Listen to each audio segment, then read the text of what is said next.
Hello and welcome to Britain According to Sally. This is the YouTube channel which is examining the performance of all previous British Prime Ministers in an attempt to rank the best British Prime Minister of all time. In my political channel, we conduct a non-partisan, objective discussion of Britain's leaders. Today, in Webisode 5, we will be assessing and ranking Thomas Pelham Holles in accordance with his predecessors. My analysis of his time in office is drawn from Volume 1 of the book British Prime Ministers, From Walpole to Salisbury by Dick Leonard. Thomas Pelham Holles, also known as the Duke of Newcastle, was Prime Minister from 1754 to 1762. Thomas was born in London in July 1693. His mother died when he was 7 and his father when he was 18. His predecessor to the premiership was his younger brother Henry. Together with Henry, Thomas was educated at the public school Westminster and then went on to study at Clare College, Cambridge, but he left without a degree. Due to some deaths in the family, Thomas's financial situation at the beginning of university had significantly improved by the end of his time at Cambridge. He had inherited titles when his uncle passed away and inherited the Holles name. Then he became second Baron Pelham after his father's death shortly after in 1712. The money he was left with was enough for him to live a lavish life, but was not enough to be careless. The comfortable man was often said to live beyond his means and racked up debts.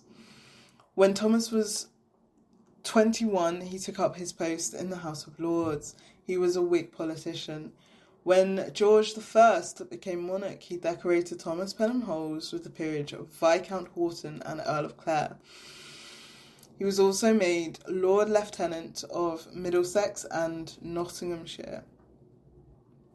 In the next general election after George I became monarch, Pelham Holles supported the Whigs. He wielded influence in over 10 counties in the UK and wasted no efforts or expense in supporting Whig candidates in running. Pelham Holles locked in 14 MPs from the election and became known as a boroughmonger. From the successful Whig outcome in the election, George I then made him Duke of Newcastle.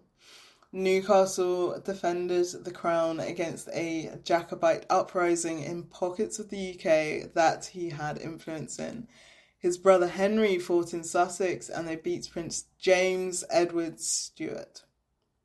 Pelham Holles married Lady Godolphin from one of the most prominent Whig families. A dowry was arranged and the cashboard Duke agreed to reach a settlement and the two were married. When the Duke of Newcastle was appointed a Lord Chamberlain, he worked in close proximity with George I, although this was not a cabinet position. In 1721, there was infighting, and Newcastle appointed his brother Treasurer of the Chamber, and they were both working directly with Walpole. Newcastle was good at his job and paid a lot of care and attention to his responsibilities in government and to the king. Newcastle worked with his brother-in-law, who was also a lord, and both were Secretary of State. Pelham Holles, Secretary of State for the South Division of Foreign Affairs.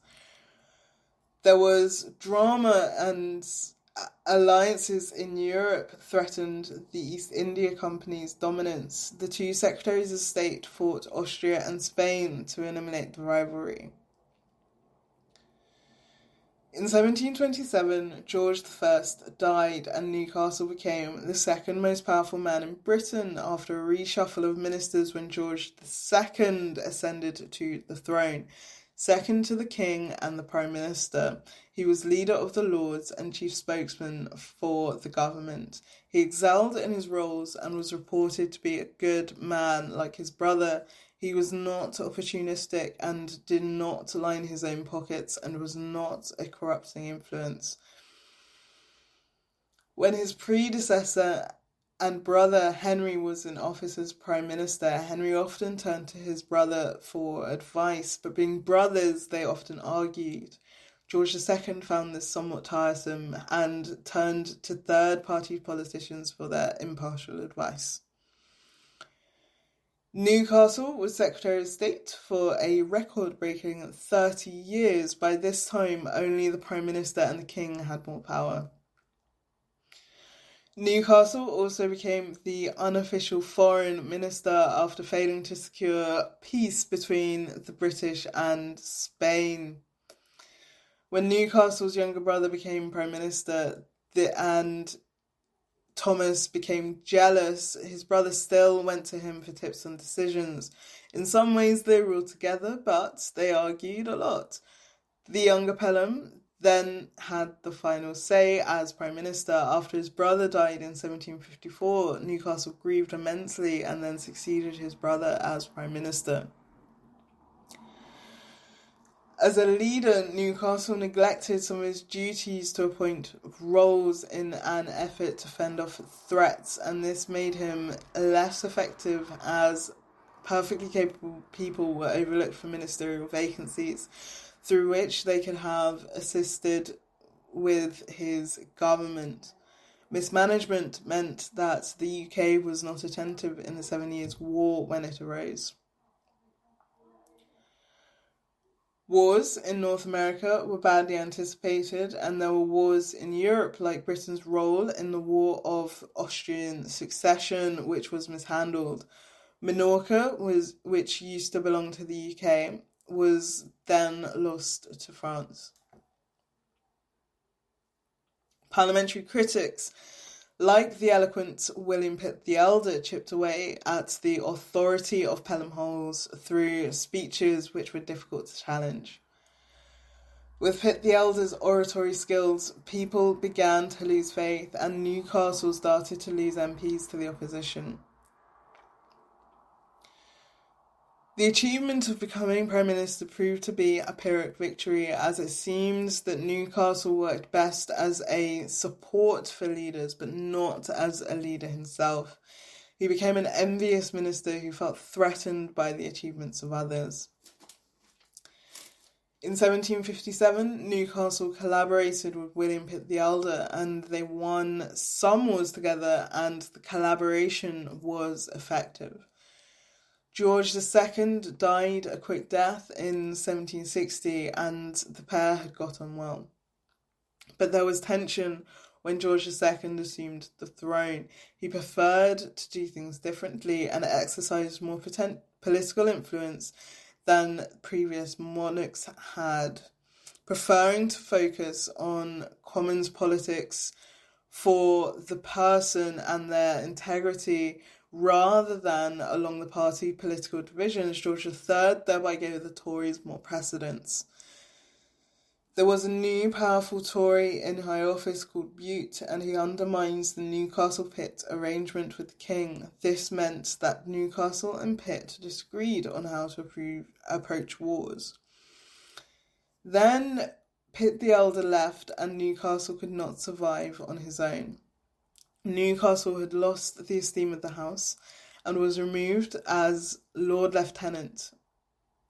Newcastle was 68 when he resigned in May in 1762, with almost 7 years in office under his belt, and died in 2.5 years later of a stroke. In terms of the rankings, Newcastle did not shape the role in the way Walpole did. Newcastle was not the most effective leader and had a bumpy turn, with a brief shift in administration between 1756 and 1757. There was a stopgap in which the Prime Minister Cavendish took over, Pitt the Elder took over briefly, then Pitt and Pelham Holles later resumed a coalition together. He was a great supporter and advocate of leaders.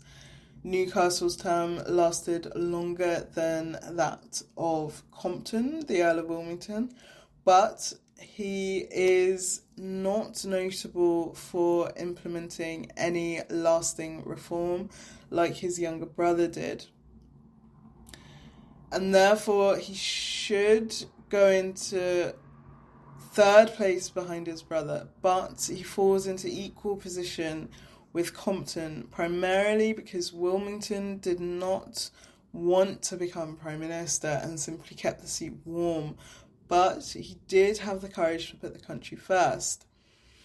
Pelham Holles then falls behind Compton because the wars for which Newcastle was viewed as ineffective made his influence wane early on, and it never regained momentum.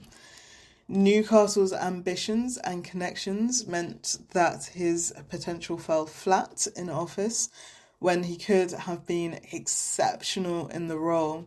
Instead, his jealousy got the better of him at the risk of the country's progress. Therefore, Pelham Holles goes into fourth place behind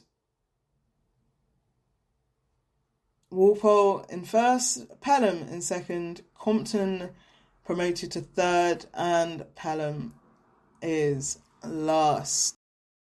There we have it. That concludes Webisode 5. Please like and comment on your perspective and if you agree. Please hit the notification bell, Little Ben, for new webisodes and subscribe to keep up to date. Thank you for watching. Tune in shortly for more on the score. This has been Britain According to Sally.